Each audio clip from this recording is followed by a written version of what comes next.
My name's Rob Boyd, and this is Coco. She's a second-year Harris Hawk.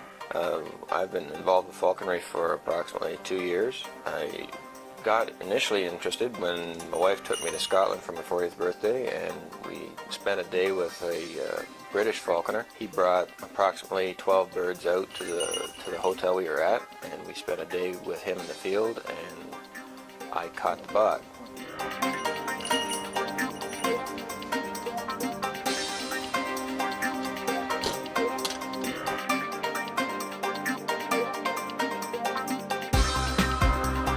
This is Angus. He's a first-year bird. He's only 6 months old, just in his juvenile plumage. Today we're out in the south end of London in an industrial complex that's being developed. This bush lot in the last 2 years has been cut, and there's some piles of timber at the back. There's several large industrial sites surrounding us and the 401 to the north. So I usually take out the birds and try and park as far from the highway as I can, and I keep them isolated from that because I don't want any interaction with that kind of traffic, and away from the industrial sites. So I take Angus out first. He's the youngest one. He's still a little jittery. He's learning to fly. He's learning what his parameters are with respect to Coco and with other people in the area. So I take him out first and let him look around and establish himself a little bit. Then I get Coco out, set her up on the box, and let her establish and figure out where she is and what she wants to do and which way the wind's blowing in her face, and then she usually goes right up to a nice high perch. In this area, rabbits are the primary species that we focus on, but they will chase and catch ducks. They'll even try geese or turkeys, so you have to be managing what opportunities exist for them. You don't want to put them into an opportunity where they're going to catch or have an opportunity to catch a 20-pound turkey that would, in all likelihood, escape, or at least and probably injure the bird.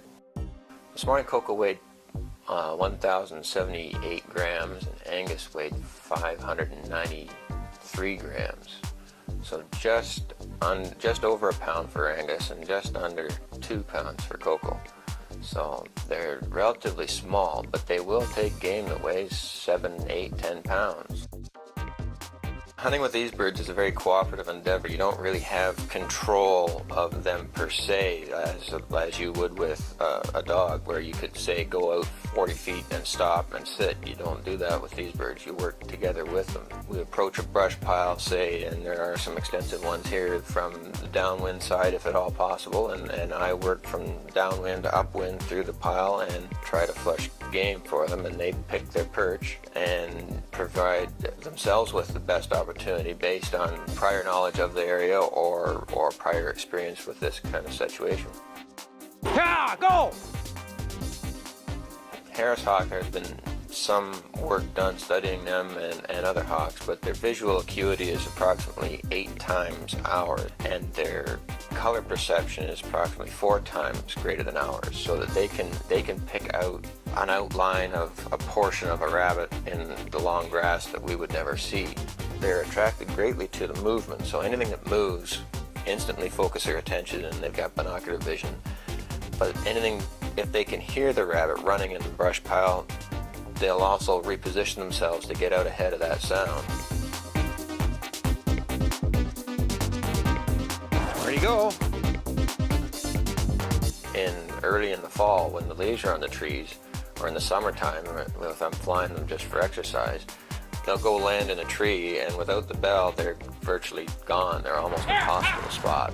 So they could sit there and move around on the branch, and I would never know they were there. But with the bell, at least I know where to look for the bird. And these bells are quite good. They're audible. Coco's bell especially is audible for 500 yards or more, and even with my hearing, I can hear that far away.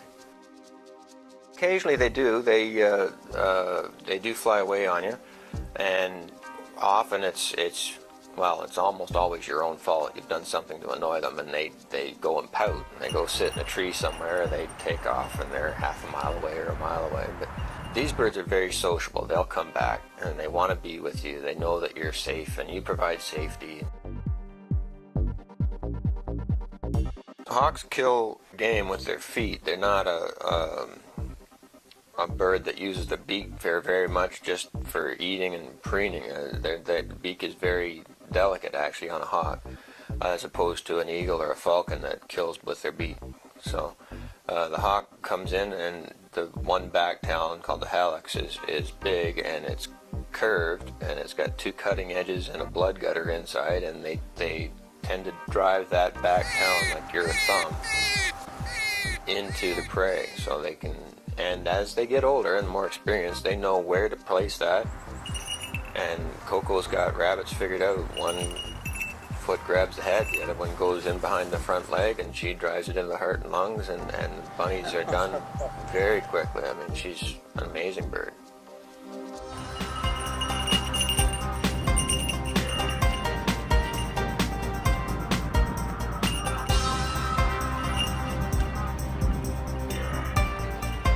She'd eat probably a third of a rabbit at a sitting. She wouldn't be able to eat the whole thing. It'd just be too much. But she'll eat so much that she has to lean backwards to counterbalance the weight of the meat in the crop in the front of her. And she's done that a couple of times on me. When she was caught one in the snow, and the snow filled the bell, and I couldn't find her. And she was stuffed and just sitting there, you know, happy as all could get out, but she was sitting there leaning back trying to balance this crop of meat when I finally found her. It took me a couple hours, but I did finally find her. I've seen her take down the back leg of a rabbit in its entirety, and I really try and avoid that happening. I mean, that's just to me that indicates that she's maybe a little bit too hungry today.